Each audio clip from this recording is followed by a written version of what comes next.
What is going on, people? Today we're going to be talking about familiars, but specifically familiars that go on your wall. Now, this might be the last video I make with this computer. My new computer came in a day early than it was supposed to, so I'm going to look forward to doing all of that today. And if you hear some cats in the background, that's because there's boxes and, well, you know how cats are with boxes.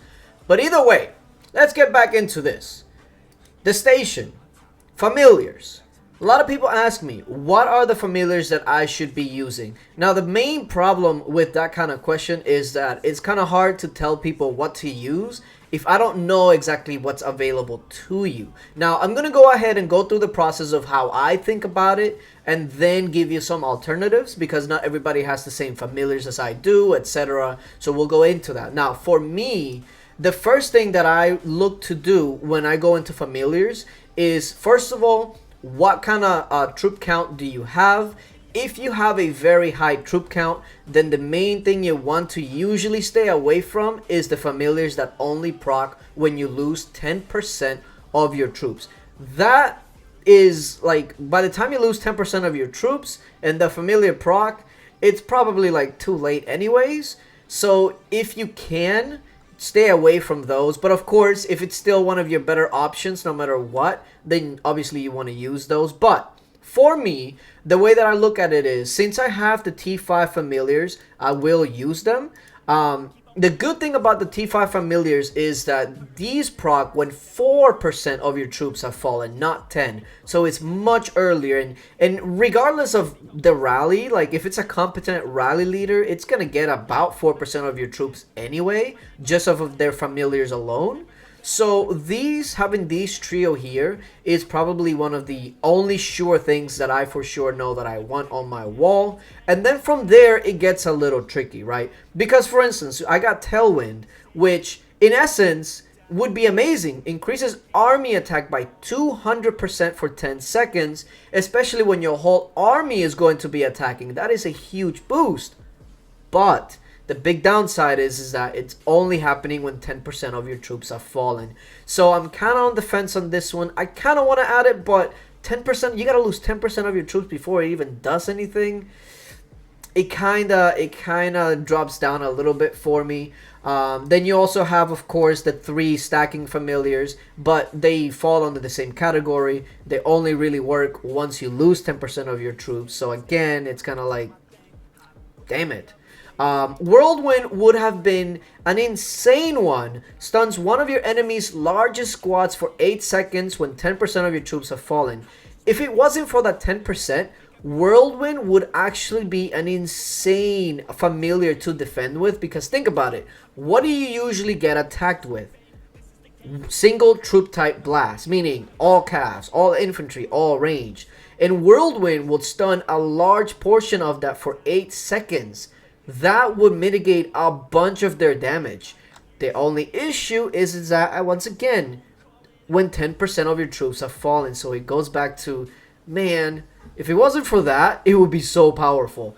And then you get to the ones that I would probably suggest for most people to work towards. And that is these two. Hearty Feast increases army max HP by 15%. Now the great thing about this one is that it procs right at the beginning, and those kind of familiars are the ones that you're going to benefit from in any sort of attack. And then you have Drown Out, which does the opposite effect. It reduces enemies army max HP by 15% right at the start. So if you combine them both, right, that's a 30% swing in stats, which can be a big difference. And this is going to start right at the beginning of the battle. The ones that I'm kind of on the fence, at least for myself, is Tailwind, because 200% army attack when your whole army is attacking is a huge boost. And then Whirlwind, because if for some reason I have like an infantry front, right, and they hit me with calves, maybe it's a strong enough cav attack that it will take out 10% of my troops. But when that happens, if I can take out pretty much one of their squads for a decent amount of time, that's going to mitigate a bunch of damage. So these are the two that I'm kind of like on the fence. But let's just say that you don't have the luxury of having the T5 familiars, right? You don't have them. they don't exist. What do you have to work with? Now, these two that I'm telling you right now, Hardy Feast and Drown Out, they will always, always, always be beneficial. And then the other ones that I would absolutely advise for you guys to take up are the ones that give you the static attack boost. I don't have them maxed out because I have familiars that will always outperform them at this point. But for instance, if you're still working on them, they're still going to be very, very useful. Deadly Tips, Suit Up. I don't remember what the other one is. I might not even have the other one unlocked really, but the ones that give you a 15% boost to your stats is definitely very beneficial. I will also suggest, if you're not going to put all three, for instance, let's just say you only have a couple of spots open, what I would suggest you do is equip the one that's going to be your front line. So for instance, if you're going to be like an infantry wedge, I would suggest going Suit Up. That will boost your infantry attack, and then I would use Deadly Tips, which is the range equivalent, because not only are you going to be beefing up your front line, you're beefing up the troop type that's going to be beneficial to you if your front line is countered, which in this case will be cavalry. So that's the way that I would do it. For instance, if I was in an infantry wedge, I would go with something like this, because the first two are going to buff your whole army, and then the next two are going to buff your front line and what counters what it's going to counter your front line. So that's the way that I would look at it. There's a couple of other familiars that I need to point out that I feel are very, very overrated. I don't know why I just clicked that. But there's a couple of familiars that I feel are very overrated, but people seem to still want to use them in a bunch of different places for, I don't know why. The first one, I made a video on this specifically, but the first one is Pyrus. In essence, it sounds great. At the start of the battle, grants a 60% boost to heroes' tactic skills, which is their squad attack, you know, when the heroes get big and whatnot.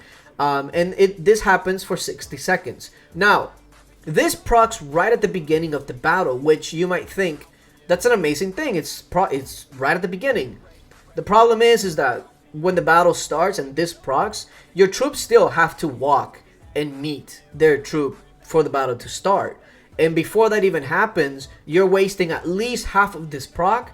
And really what this ends up doing for the most part is maybe affect one or two of the squad attacks, which is, it's not much. So this one, in essence, it sounds great, but performance-wise, it's actually really good. So I would stay away from that.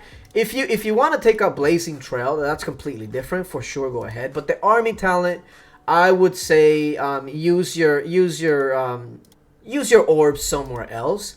And then the other one that I feel is very overrated, but I still see it like in a lot of different places, of course, is Mega Maggot. Once again, stuns all enemy heroes for 5 seconds. You're thinking, okay, stuns for 5 seconds, that sounds great. But again, it's when 15% of your troops have fallen. So for defending, this one would be actually really terrible, because you have to lose so much of your army before this even procs. And then when it procs, it only really lasts for 5 seconds. So it's not really going to be mitigating much. So honestly, stay away from this one. And for sure, stay away from Pyrus. Evil Weevil, Aquarius. If for some reason you don't have a lot of different options and you kind of have to weigh in good familiars for attacking as well as defending, then I would absolutely still suggest Tempest type, because even though you have to lose 10% of your troops, let's be honest, not every rally is going to go our way, and sometimes you will lose 10% of your troops. So if you're in a tight spot and you only have a couple of familiars that you can take up, my absolute recommendation in this case would be Aquarius, Evil Weevil, and Tempestite. And then after that, you can kind of fill in the blanks wherever you can with like Engineer, with Suit Up, and things of that nature. So that's what I would suggest you guys do for your familiars. As you get tier 5 familiars, tier 4s, etc., I would obviously include them. But for now, this is what I'm going with. You get familiars that proc at 4%, and then you get familiars that proc right at the beginning. If you're not 100% sure if your army is going to hold up against a really good rally or a rally party, then that's where you really want to start thinking about Tailwind and Whirlwind, because those two I absolutely think would do really well against blast attacks. But yeah, hopefully you find this video useful. Appreciate you guys for watching. If you would do it a different way, then for sure put it in the comment section and tell me your reasoning as to why. But yeah, appreciate you guys for watching, and until later, bye. I got a computer to set up.